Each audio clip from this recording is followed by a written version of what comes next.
A wonderful morning to everyone who has joined today. From Manage Engine family, we would like to extend our warm welcome and sincere thanks to all our customers, partners, and users who are interested in our solutions. Endpoint management and security is one of the main focus areas in Manage Engine. Let me introduce myself. My name is James, and I'm a product specialist. With Manage Engine, I take care of the endpoint management products, including Desktop Central, consultation, and troubleshooting in case of any challenges. On solutions, which has different product portfolios under management and security. During today's session, we will be discussing Desktop Central Suite, which has management and security capabilities. Many things have changed in the past few months. We find ourselves struggling to cope up with COVID-19 pandemic.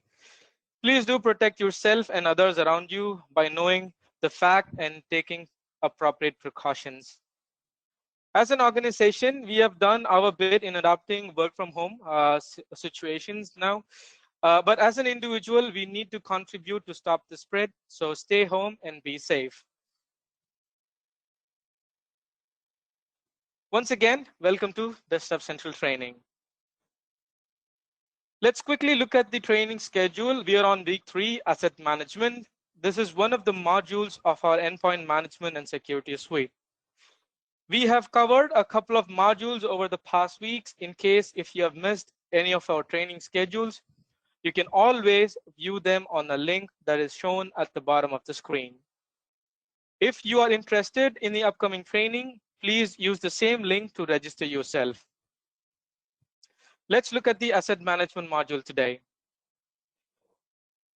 So the agenda, we will have a quick overview of Desktop Central.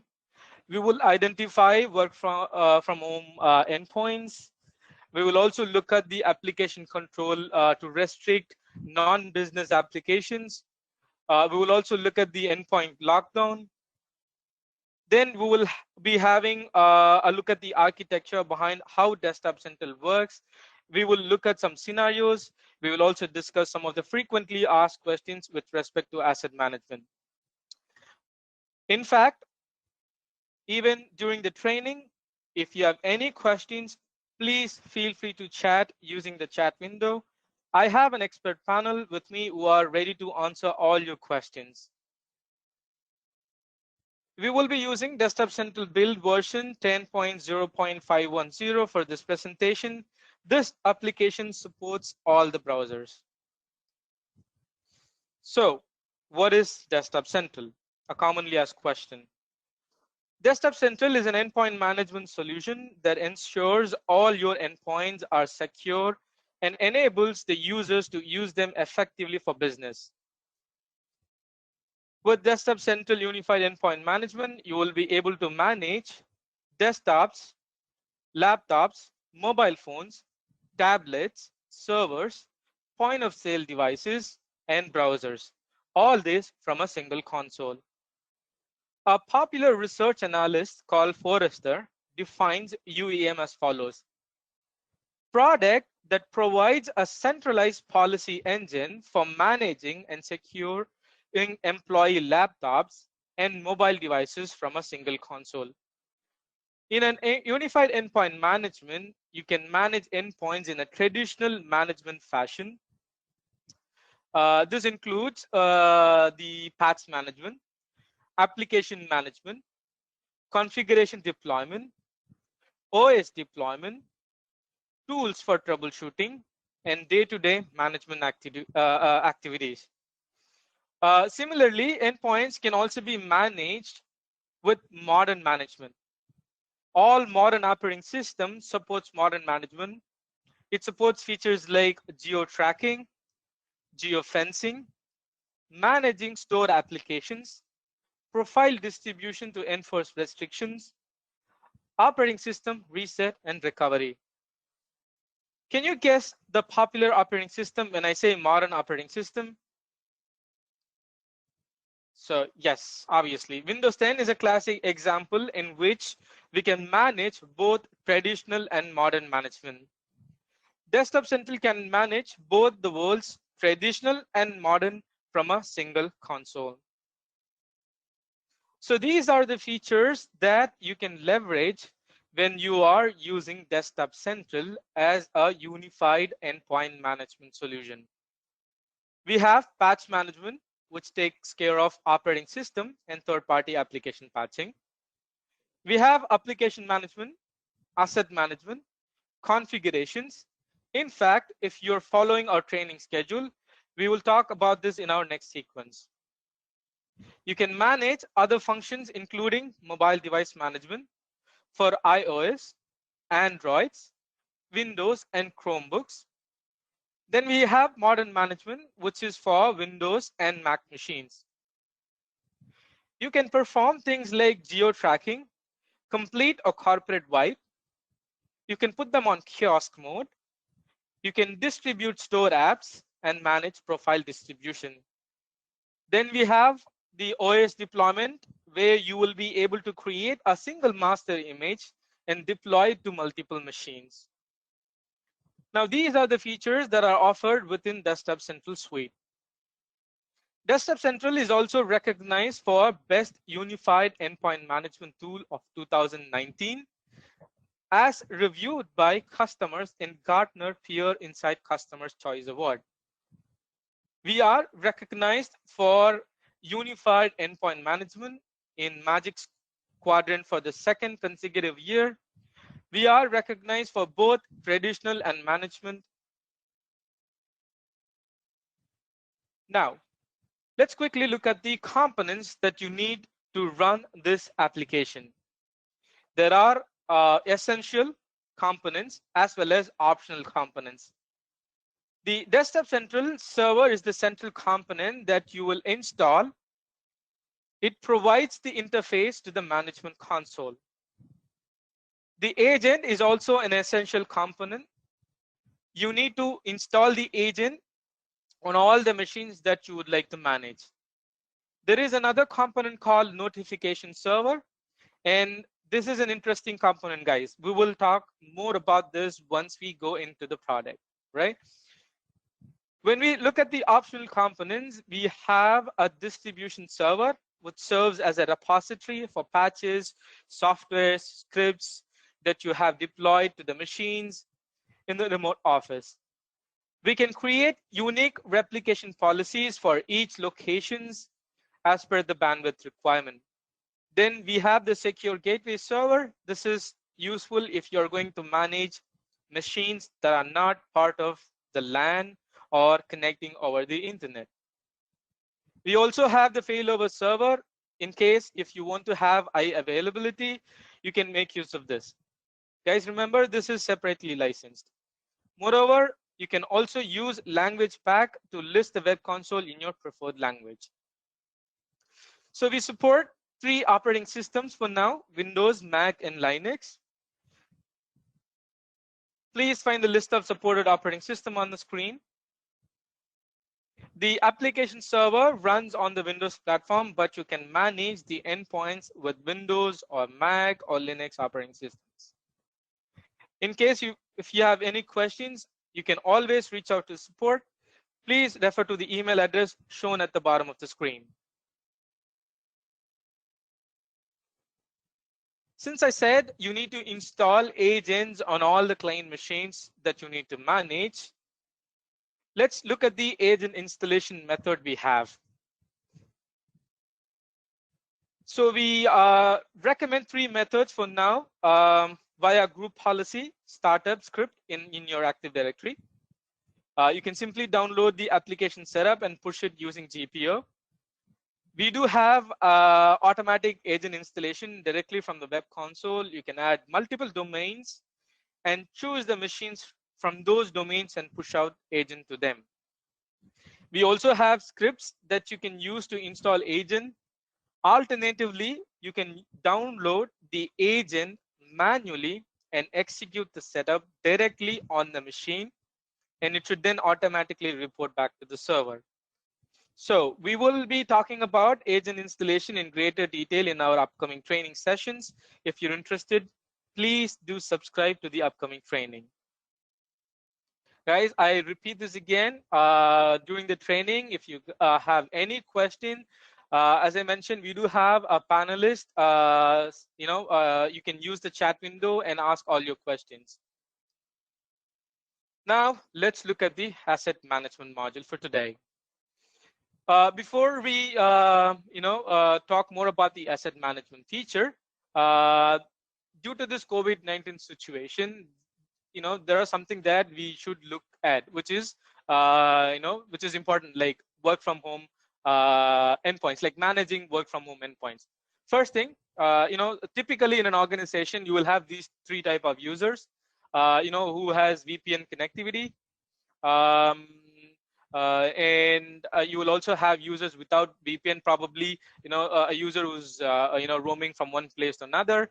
We has only with a public Wi-Fi or public internet access. I would say public IP or public FQDN. Now, why do enterprise needs asset management? First thing, to keep track of all the softwares and hardware assets in your organization, and obviously to optimize usage of software license, to be compliant and audit ready at all the times, and whenever you need a detailed in-depth report to cater all your requirements. Now, how does the inventory scanning works? So once you got the agents deployed, right, there will be a first full-time scan that happens automatically. You can find that setting on the console. Let me quickly take you guys to the console here. So if you go to the admin tab and agent setting, make sure these two options are checked. Actions to be performed after agent installation. So as soon as you install the agent, there will be a quick scan that happens. A full scan that happens and sends that data to the server. Now, once during that scan, I will also show you like what kind of data that we collect. I will take you guys back to the console to show you in depth detail. Now, on the console, if I go to the inventory tab, if I go to the computer section and I click on the computer name, so you will have the complete summary about the operating system. The service tag, serial number, expiry date will be automatically fetched from the vendor websites. System information, like the services that are running on that machine, users, groups, the drivers that are installed and used, shares that have been used on that machine, hardware detail, what hardware being used, whether the hardware is working okay or not, software that are currently installed. If you find unauthorized application, you can certainly uninstall it from here. Certificate detail, what kind of certificates they use in their machines, file details, what kind of files, whether they have MP3 files, movies, OST, PST files, JPEG. So you can just find that setting under the scan setting, which I will show you in a few minutes. Security details, whether BitLocker is enabled or not. If it is enabled, you can fetch the recovery key from the console here itself. Antivirus detail, whether if you're using Windows Defender or if you're using any other third-party antivirus, whether it is enabled or not, whether it is up to date, what version it is. Firewall information, same, whether if you're using Windows Firewall or a third-party firewall. USB audit, which I will be discussing this in a few minutes. Whenever the end user plugs in a device, you can send them a notification if your organization doesn't allow any USB devices to be used. So you can send them an alert. You just have to click on this USB audit setting right here, which will allow you to enable an alert whenever the end user plugs in a device. This notification will appear on the screen. And before that, do I have an option to secure USB ports? Yes, which I will explain in a few minutes, guys. Stay with me. Now, let's go back to the console here. So as I mentioned, these are the details that we collect during the inventory scan: hardware, software, driver details, certificates, security details, USB usage, user logon details, and even for modern management, we also support geo tracking. You can also locate the device geographically if it's Windows 10 machines. And now going back to the same architecture here. Now I install the agent, full-time scan happen. Now what happens the next day? Will the agent perform a full scan again? No. The agent is going to do a differential scan, and then that differential scan data will be sent to the server. So there will be a full-time scan as soon as you install the agent. The next scans will be differential scans only. Now, how do I schedule these scans?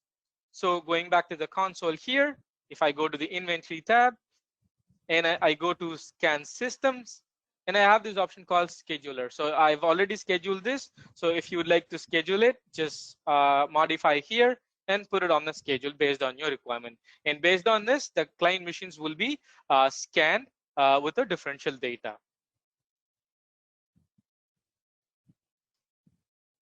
Now, I've got a quick scenario where John and his IT team is responsible for managing corporate endpoints at office as well as work from home machines.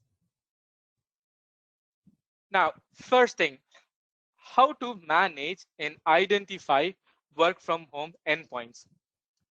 So we have released an article which will have step-by-step instructions, guys, like how to identify an endpoint, whether it is connected directly to my server or is it connecting via distribution server. Now, before all this, is my network safe? So let me start with the basics here. Since I said in the beginning that this is a client server model, once you install the agent has to communicate to the server, right? Now, agent has a sequence. Agent will always use the host name of the server install machine or the local IP. Now, it has a secondary address that it will try to reach, which is nothing but a public FQDN or an IP. All right. Now, when I say public address detail, what I'm referring is basically you have to do a network address translation in your network. Say, for example, if you're having an FQDN, say product.server.com. Now, any traffic that touches the product.server.com should get redirected to my local server IP address. Now, once I've configured the NAT, I can go back here to the console and I can go here under the NAT settings, admin, and say NAT settings and enter the public address details. And these are, a predefined port numbers that the agent will try to reach. So you have to open these port numbers on your router as well as on the server install machine, and these are all inbound ports. Now, this will be the typical architecture and how the agent will communicate to the server. Now, let's just ignore this DMZ part for a quick minute. Let's say I've configured a NAT here in this firewall, say same again, product.server.com, and I've redirected the traffic here. It's basically like exposing my server over the internet, right? I can even open my Chrome browser and then I can type in https:// product.server.com and the port number 8383. If I do this, I can see your console. But remember, we do support a two-factor authentication. You can get email OTP. You can also use Google Authenticator app, and we also started supporting SAML authentication. So though we have security layer there, if you feel I need another layer, I don't want to expose my server over the internet, you can simply use this secure gateway server component. Now, instead of doing NAT here, I will be doing NAT here. So any traffic that touches my product.server.com FQDN, it should get redirected to the local IP of my secure gateway server. And while I configure the secure gateway server component, I will be entering all the details in regards to the desktop central server. So any traffic which reaches the public address will be validated by the secure gateway server component, and it will be redirected to my server. Now, if I open my browser again, that's an endpoint, I would say. I believe most of you guys agree that browser is an endpoint. If I open the browser and then I type in HTTPS again, product.server.com, port 8383, this will hit here, and the secure gateway server simply rejects that communication. So my browser will return that the page does not exist. So secure gateway server will add another security layer in order to manage your endpoints. If you would like to, or if you're planning to manage the endpoints that are on the internet or work from home endpoints. Let's go back to the Tableau column here. Now, if you say, I already have my secure gateway server in place, no problem.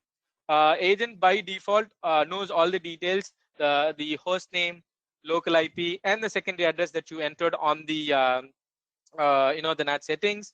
If it's remote office agents where it's communicating directly through the communicating to the desktop central server via the distribution server, you simply have to do one thing. Go to the console here, and then if you have created the remote offices, you just have to go to the remote office tab, simply edit the existing remote office that you already have with the distribution server, change it to direct communication and save it. That will do the trick.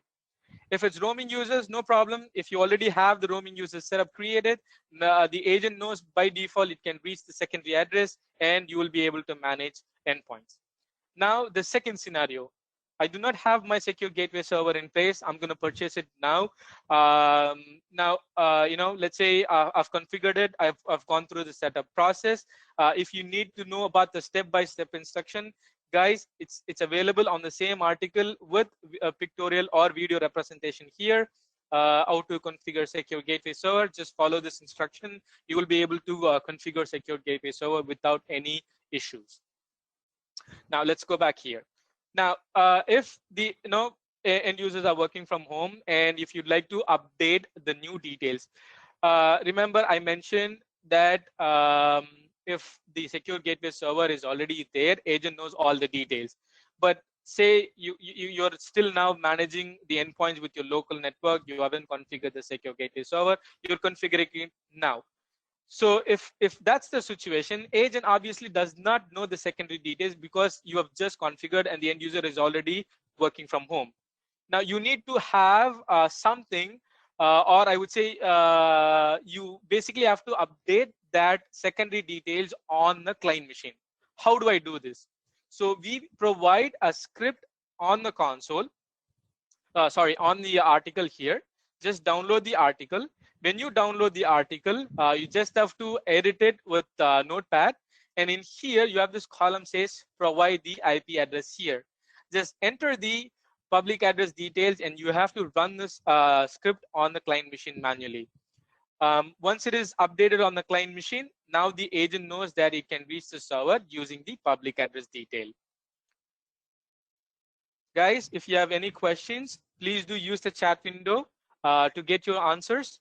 Now, let me take you guys to the next option, how to identify work from home endpoints.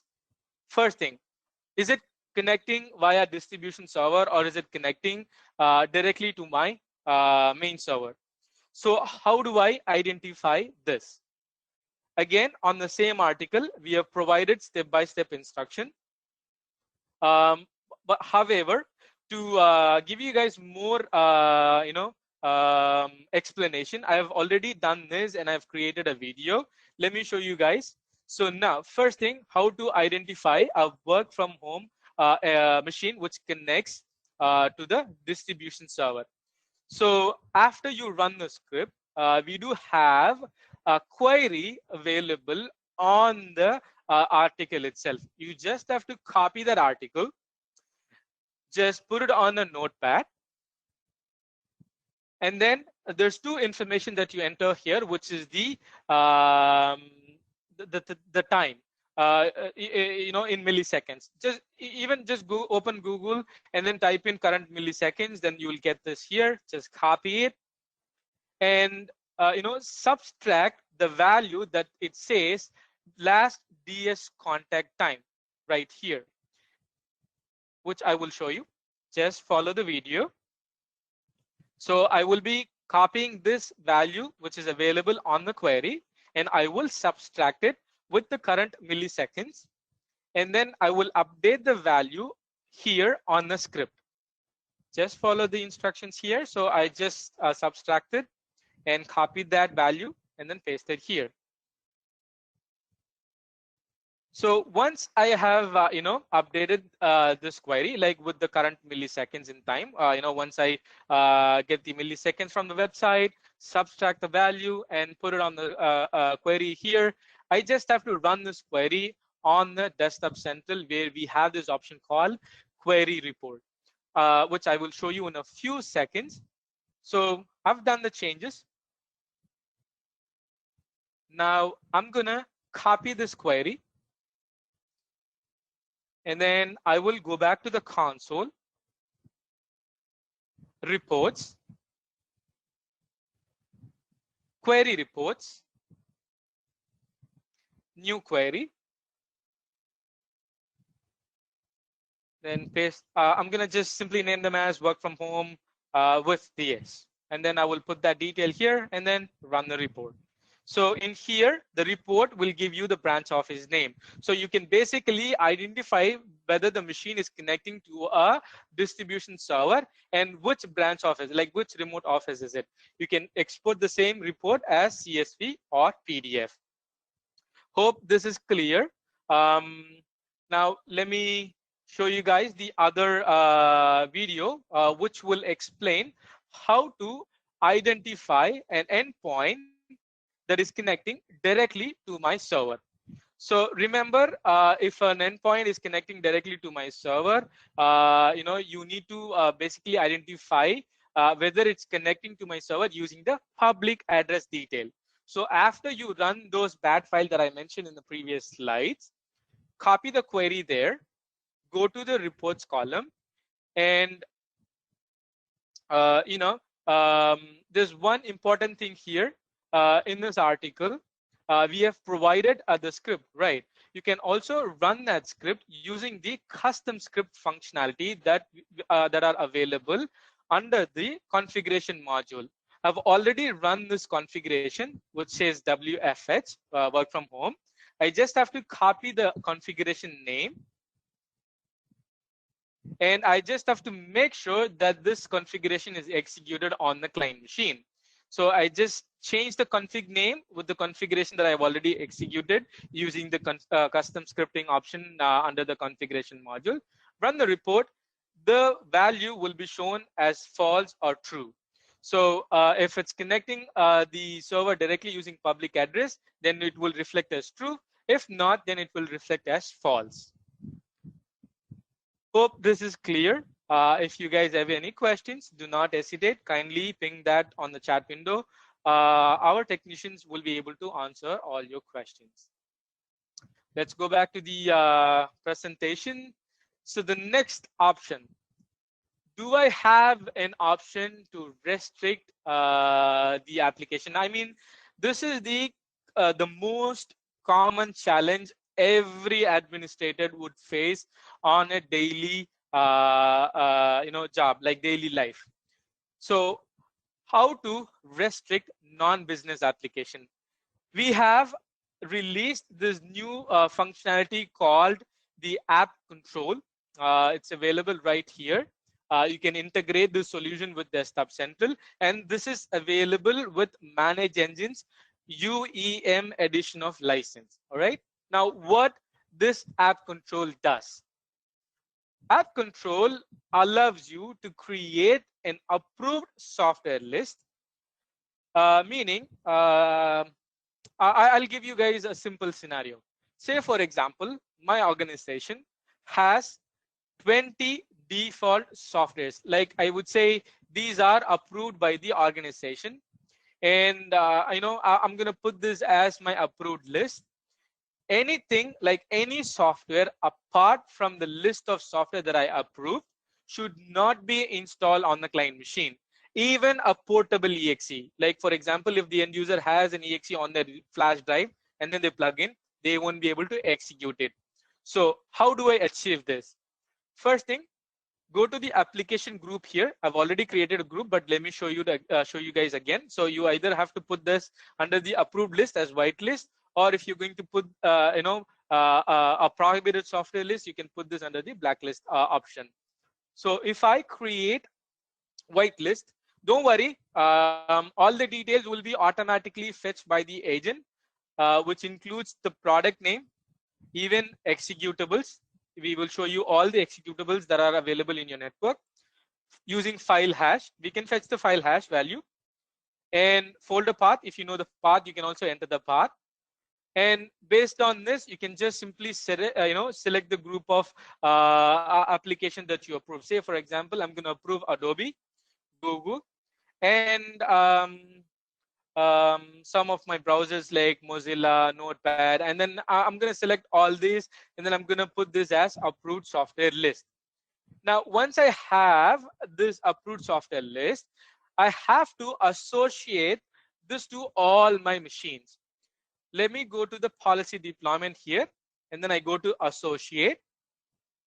I select, there is a default group called all computers group, meaning all the computer that has the agent installed.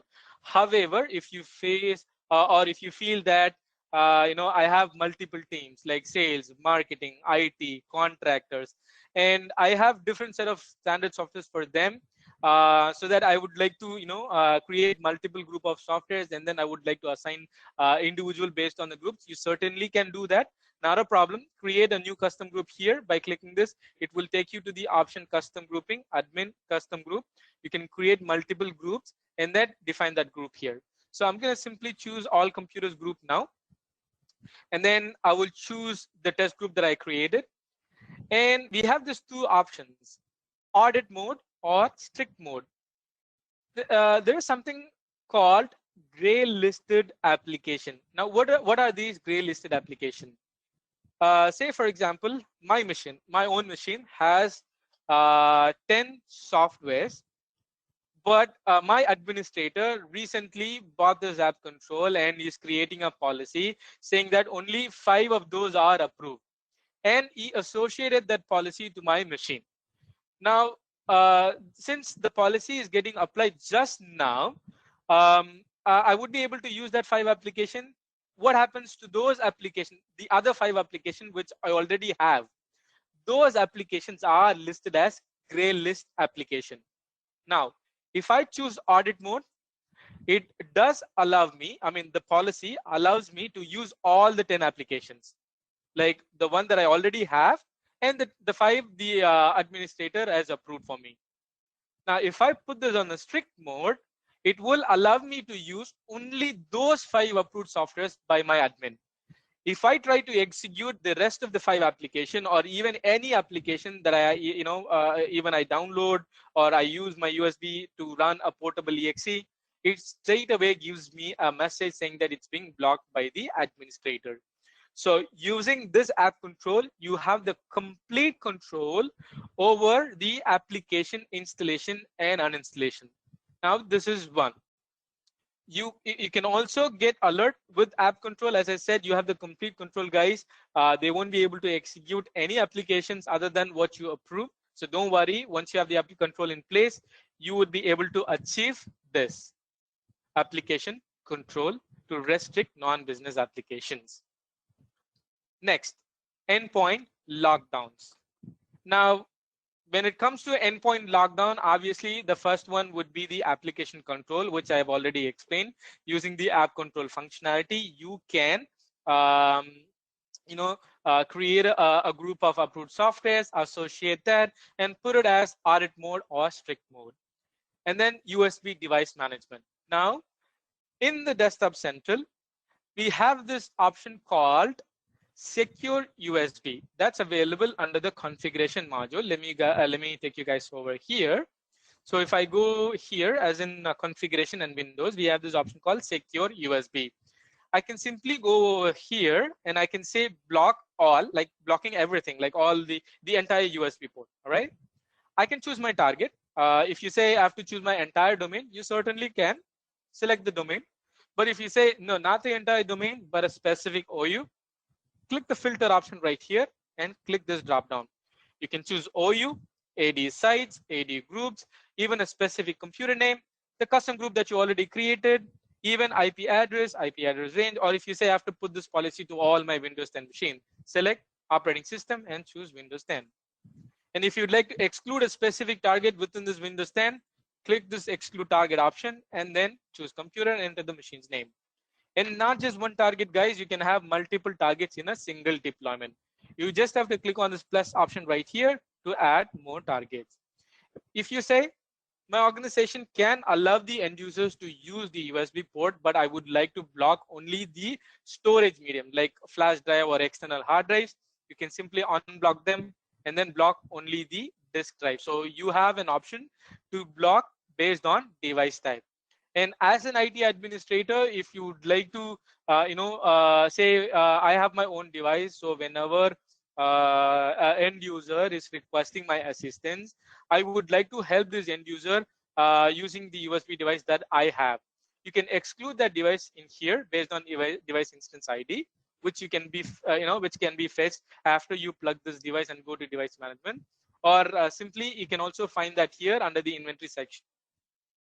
And then if I go to the computer section and then computer name, and I can find that detail under the USB audit section. All right. Now, you have, have this policy and then you have deployed it. There's one more scenario here. Say I can even allow the end user to use USB port, even the USB storage device, but it should be write protected. How do I achieve this? We from Manage Engine, we also support templates as in like scripts. So we support more than 70 above scripts, which you can find on the script repository. The most commonly used templates are here. One of the templates, which is, let me show you guys, write protect USB storage device. All you got to do is just create this configuration and then deploy.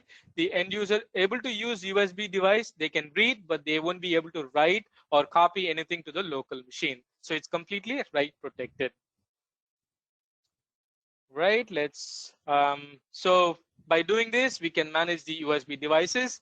And then the third one, deploying the latest patches to keep the machine secured, which is the primary task. I hope you guys have attended the previous training sessions where we discussed everything about the patches. Next thing is restricting administrative rights. I'm talking about the local administrative accounts, guys. It's not the domain user accounts. Desktop Central does not have any control over your domain users or domain controllers. We only sync. What I'm talking about here is just the local user accounts. Now, how do I, manage my local system user accounts? First of all, before even going into the management part, I would like to find the number of user who has local system user account right. Admin account right. So I can go to the inventory option here. We have a default report under the inventory reports, system group users. You can filter it. I'm going to select local account equal. I can simply type in administrator here. And then once I fetch the administrator account, you can find the report here. Like you can simply click on generate report and this will fetch the group members and the administrator, the name, the account name. You can simply export this as a PDF, CSV, or an XLS. Now that I know that these are the users that have admin privileges, how do I manage them? Under the configuration, we have this option called user management. You can go to this option here. So if you'd like to remove that administrator user, you can simply go over here, remove user, say enter the username, and then you can select the targets and then deploy it. If you'd like to add a new user, you can add. It can be a member of a user group or an administrator group. You just define it. Or if you'd like to modify an existing user, I would like to move that administrator user to a member of local user account, not the administrator. You can just change it from here. So this option allows you to manage the local system user accounts. Hope whatever I explained is clear. If you guys have any questions, I repeat, please use the chat window. Now, I got the endpoint lockdown in place.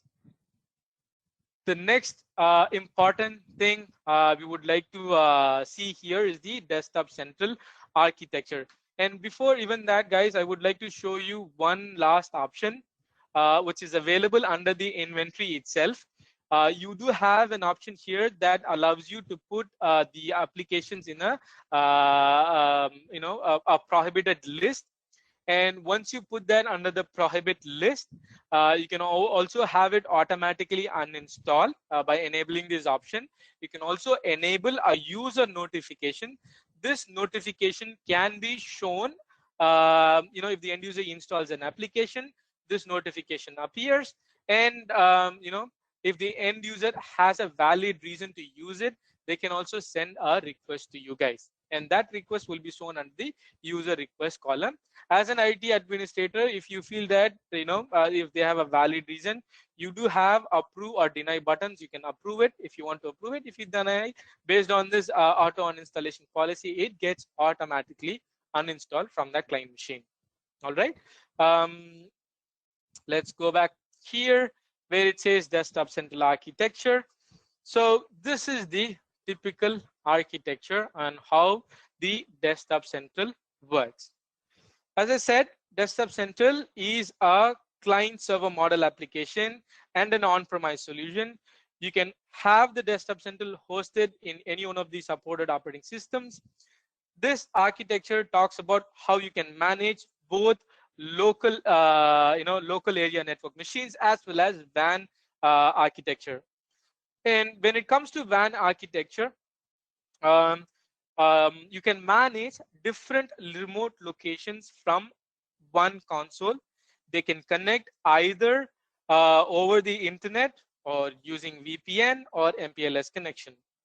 For the machines that are present in a remote office site, which are connected over direct internet connection, you can use a component called secure gateway server. Remember, I explained this part. This is going to act like an additional security layer,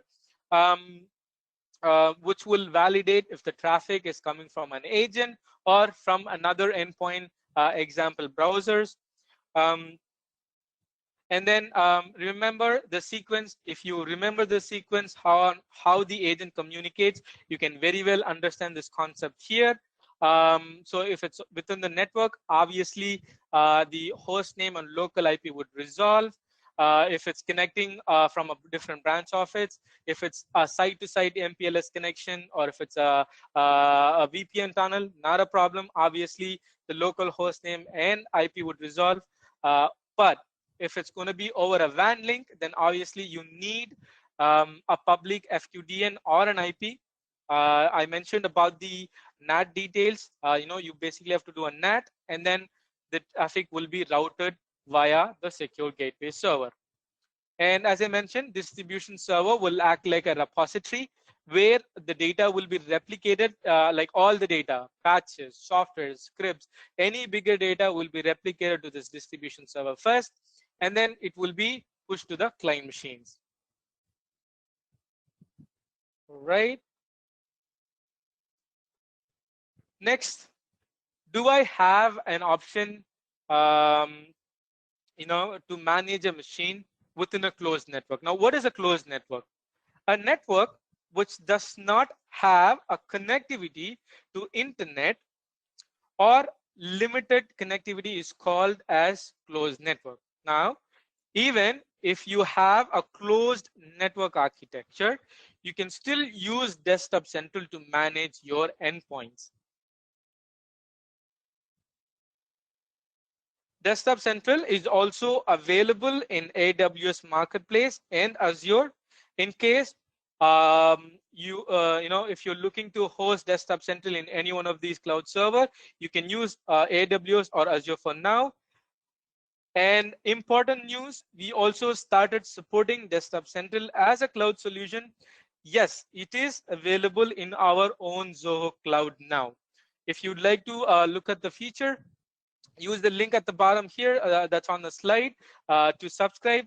You can have a 30-day trial to play with the tool which is based on cloud. This is something really important, guys. The 90 minutes refresh policy. Desktop Central can scale small as well as large networks using our 90 minutes refresh policy. You can efficiently manage the traffic that comes between the agent and the server. Now, what is this 90 minutes refresh policy? Every agent communicates with Desktop Central server once in 90 minutes. Even if you have 90 machines or 900 or even 9,000, the 90 minutes will be divided between them, and each machine will be given a specific time to talk with the server. The server has the intelligence to assign a time for each client to talk to the server. And as I said, this is to avoid network congestion or bandwidth related issues. So the 90 minutes refresh policy is designed in such a way that the load to the server will be split evenly. Now, these are the ports the Desktop Central uses. So the Desktop Central primary runs on 2 ports, 8383, which is HTTPS, or 8020, which is HTTP. All the agents talk to the server using this port. There is another port, 8027, which is TCP. This is used by the notification server. Now let me explain what is notification server, guys. If you all remember that I mentioned all the communications are inbound, right? Now, what if I want to deploy a software right now? I want to initiate a communication from the server. And a simple example, remote control. If you select a machine and then you click on connect, that's an on-demand action, right? So for this action, we have this component called notification server, which uses the port 8027, which resets the agent's 90 minutes window. So the agent will, since the timer is resetted, the agent will immediately contact the server on this port number to see if there is any configuration available. So obviously I've initiated a remote connection, and then the agent collects that data and it processes the remote control operation. So for all these on-demand actions, notification servers are used. And apart from these 2 ports, there are other optional ports that you need to open. The important ports are listed on the screen. You can keep the respective ports open as per your requirement. There are a few ports as well. You can view them using the link that is shown at the bottom of the screen. This will give you a better idea about the ports that are required. Now let's quickly look at the scenarios and solutions. First scenario, we also use Service Desk Plus for asset management, one of the managed engine tool. How do the 2 products interact if we are collecting inventory in Desktop Central? Do we still need to scan the computers in SDP? First question, the communication is going to happen via the API. You can do the integration process really simple. You can go to the admin tab here, go to Service Desk Plus settings, click on Service Desk Plus, and then this will ask you to enter the API key. Similarly, you have to fetch the API key from here, and then you just have to put this API key on the Service Desk Plus. Once the API keys are entered for both Desktop Central and Service Desk Plus, it can start communicating.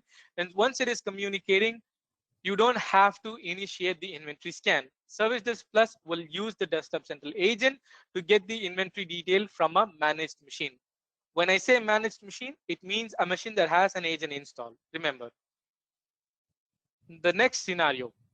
How can we identify the security status of the machine in my network?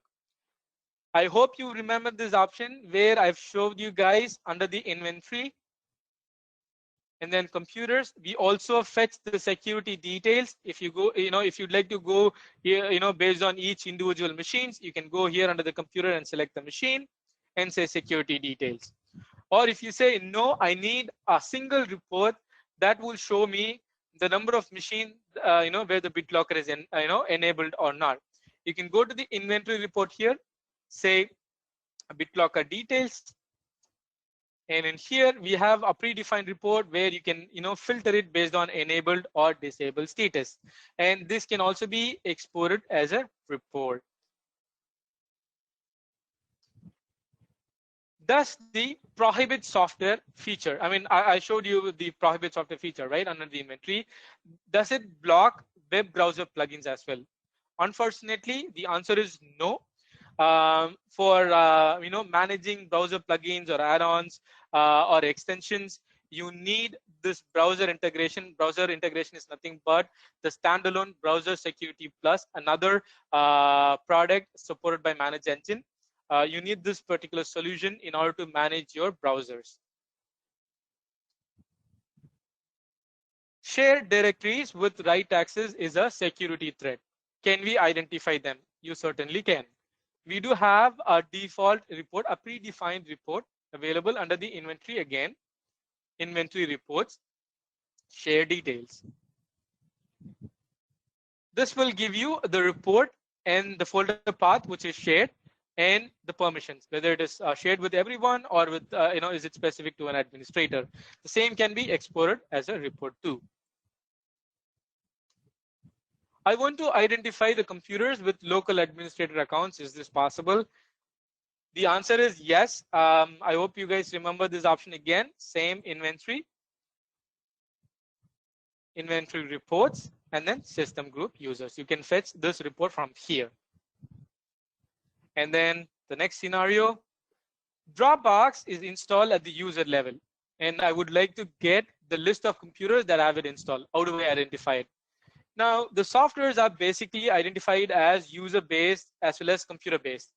Now, will I have an option to identify a software if it's a user level software and if it's installed on any particular machine? Example as Dropbox. Let me go back here. Same inventory. We have a predefined report. Inventory report here. And then user specific software. You can go here. You can get a summary view or detailed view, all softwares or a specific softwares. You can just export this or search for the application name with the string value here and export that report. I want to attach an invoice or other attachments to the computer to maintain my records. Is this possible with asset management? Guys, yes. How do I attach an invoice? Now let's go back here. Under the inventory section, there are columns that are supported. All right. You can see the columns that are supported here. We have default columns. These details are automatically fetched by the agent. But if you say I have to create a custom column, you do have this option here, custom column. And in this custom column, you have an input format that says file upload. You can simply create this here. For example, I'm going to select this as invoice. I believe I've already created this, but let me create one. I'll show you guys. Invoice. I spelled that right. Okay. So I'm going to add this here. Okay, I've already added this. So if I already added this custom column, where is it?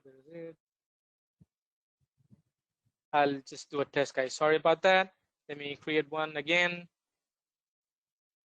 I'll say test invoice. And then I'm going to choose file upload and then add. And then I move here. Sorry, it's already there, guys. Sorry, it was hidden here. So if you'd like to, I've already imported a file. So you can also import your invoice here. The one that I created should be at the last. Right here, test invoice. You can just click on browse option here and then import the invoice file here. Not only invoice, you can import anything that you want to maintain the records. Next, frequently asked questions. Can we add the date that computers have been purchased? This is to register warranty dates, etc. Guys, by default, we fetch these informations automatically, as I've shown you guys here. If you click on computer name, we fetch that detail automatically. But if you'd like to add that information manually, right, you certainly can. You have this pencil icon right here. Click this. This will allow you to add the shipping date, expiry date, all that information. But if you see this notification here, so if you manually input these details, the auto scan will be disabled. All right. Next question, when you add a program to the prohibit software list, does it take all the versions of the software into account? Do I need to update the prohibited software list every time a new version is released? Not necessarily. You can group all the software together under the manage license option and group software. And this particular group can also be listed here as a prohibited software group. When you click on add prohibited software, the group that you created can be listed here. Since I've already added here, it's right available here. If you would like to edit it, you can edit it too. Next, in the inventory report of the computers without specific software, how to specify filter criteria and schedule them. Guys, we do have this option here which says schedule report. You can simply schedule any reports that includes the inventory reports as well. So the question that says, in the inventory report of computers without specific software, do I have a criteria to filter this and schedule them? Yes. So I go here, schedule report, inventory report, and then I go here, computer with or without specific software, and then I can add the criteria here. Once I add the criteria that I needed, and then I can put this on a scheduler right here, configure scheduler. If I need this report like every day, I can just say the timer from here, like start from tomorrow at say 10 a.m. Every day at 10, you get this report generated and sent to your email address automatically. You can enter the email addresses here. Multiple email addresses can also be entered with separating, you just have to separate it with a comma. I believe you're almost there, so I'm gonna skip that question, the last question, guys. I don't want to take much of your time, guys. Thank you so much again for your presence in this training. If you would like to rate us on a scale of 1 to 5, where 5 is the best, please do rate us. And if you'd like to spread the word about Manage Engine, you can use the social media platforms like Twitter, Facebook, and LinkedIn. And the next training schedule will be the remote control, which will happen on September 2nd. You can find the timings there, 6:30 GMT and 11:30 EDT. The next session is all about this. Let me quickly play this video, guys. So please do attend our free webinars. So the next would be advanced remote control option. As I said, it's going to happen on September 2nd. Just mark the date in your calendar and please do attend it. And remember, we also provide participation certificate at the end of our training series.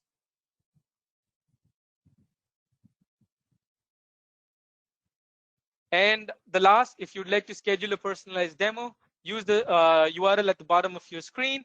Our evaluation team will be getting in touch with you to schedule a personalized one-on-one online demo. I'm going to keep this for now for a few seconds for you guys to make a note. And thank you so much once again for joining this training. You guys have a wonderful day and please stay safe, stay home.